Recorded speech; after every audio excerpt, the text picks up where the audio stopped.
Welcome back, fight fans, to another epic showdown in nature's fight club.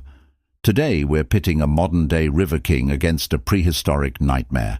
In one corner, we have the heavyweight champion of Africa's waterways, the hippopotamus, and in the other, a ghost from the Eocene epoch, the colossal wolf-like predator, Andrewsarchus.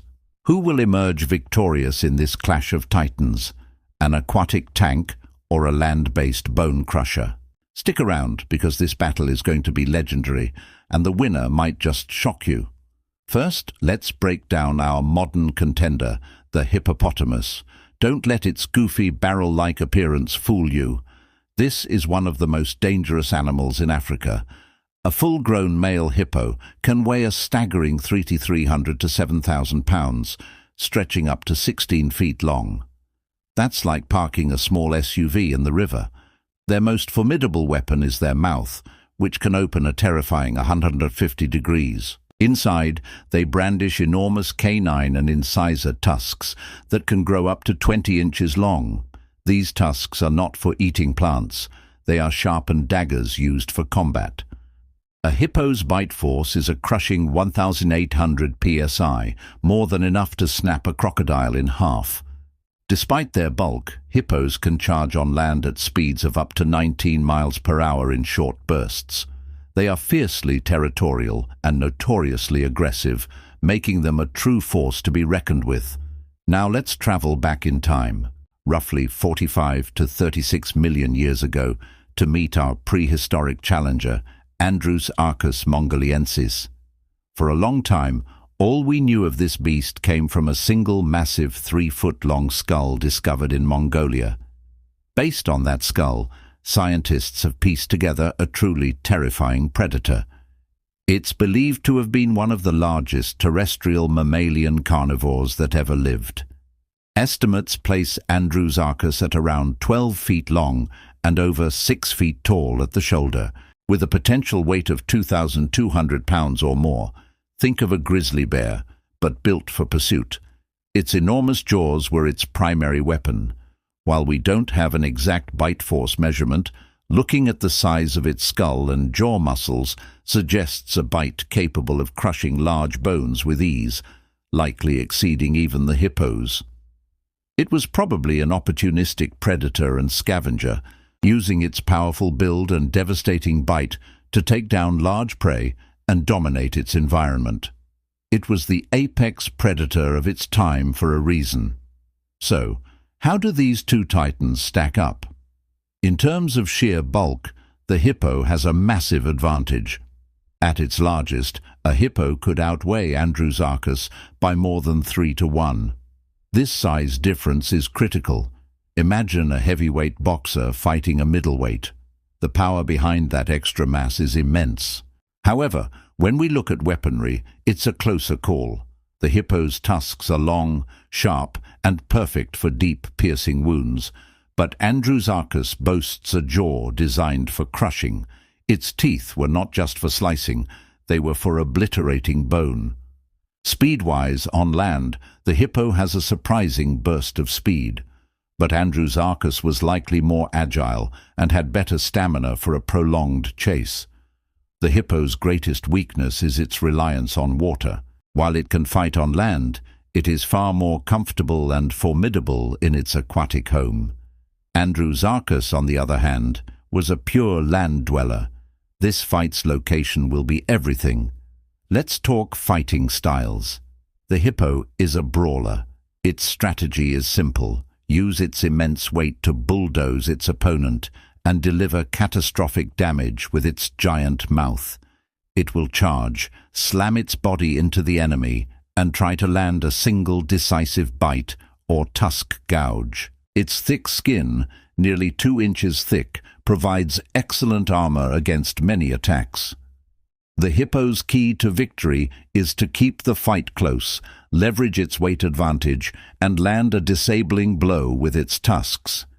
If it can drag the fight into shallow water, its chances increase dramatically. Andrewsarchus would be a completely different kind of fighter. It would likely be more tactical. As a predator, it would understand flanking maneuvers and weak spots. It wouldn't go head-to-head with a charging hippo. Its strategy would be to use its superior agility to stay out of the hippo's direct line of attack. It would circle Harry and look for an opening. The goal would be to land multiple damaging bites on the hippo's less protected areas, like its legs or rear, aiming to cripple it. The keys to victory for Andrewsarchus are speed, endurance, and its bone-crushing jaws. It needs to wear the hippo down, avoid that devastating mouth, and attack from the sides and back. It must keep the fight on dry, open ground, where it can use its mobility to its advantage. Now, for the main event. Imagine the scene, a wide, grassy floodplain bordering a deep river in prehistoric Asia, a territory where an Andrewsarchus might roam. A large bull hippo, magically transported through time, has claimed a section of the river. The Andrewsarchus, parched from a long hunt, approaches the water's edge. It sees the massive, unfamiliar creature and, driven by predatory instinct and territorial aggression, sees a challenge. The hippo issues a booming roar, a deep, guttural warning. The Andrewsarchus responds with a snarling growl, not backing down. The fight is on. The hippo, enraged by the intrusion, charges out of the water, building speed across the muddy bank.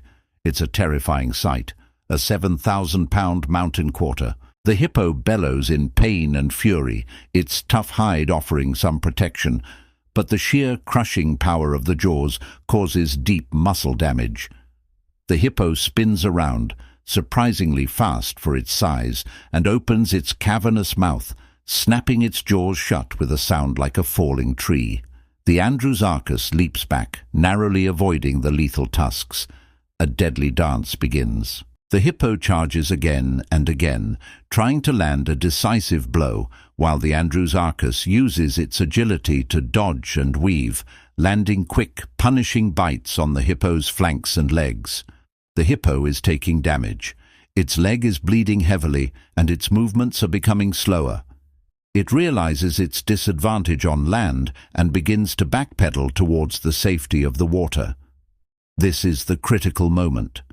The Andrewsarchus knows it cannot win if the fight moves into the river. It sees its chance. As the hippo turns to retreat, the prehistoric predator lunges with all its might, clamping its devastating jaws onto the hippo's back, just above the hip. There is a horrific crack as bone and sinew give way under the immense pressure. The hippo's rear leg collapses. It crashes to the ground, roaring in agony, immobilized. The mighty river king is now helpless on land. The Andrewsarchus, though battered and bruised, closes in. It avoids the still dangerous head and delivers a final, crushing bite to the neck. The battle is over. In this scenario, on open land, the victory goes to Andrewsarchus. Its superior agility, predatory intelligence, and bone-shattering bite allowed it to overcome the hippo's raw power and size advantage. It successfully exploited the hippo's main weakness, its vulnerability away from the water. But what do you think? Could the hippo's sheer brute force have ended this fight differently? What if the battle took place in shallow water? Let us know your thoughts in the comments below, and don't forget to tell us what epic battle you want to see next on Nature's Fight Club. If you enjoyed this showdown, make sure to hit that like button, subscribe, and ring the bell so you never miss an episode. Thanks for watching.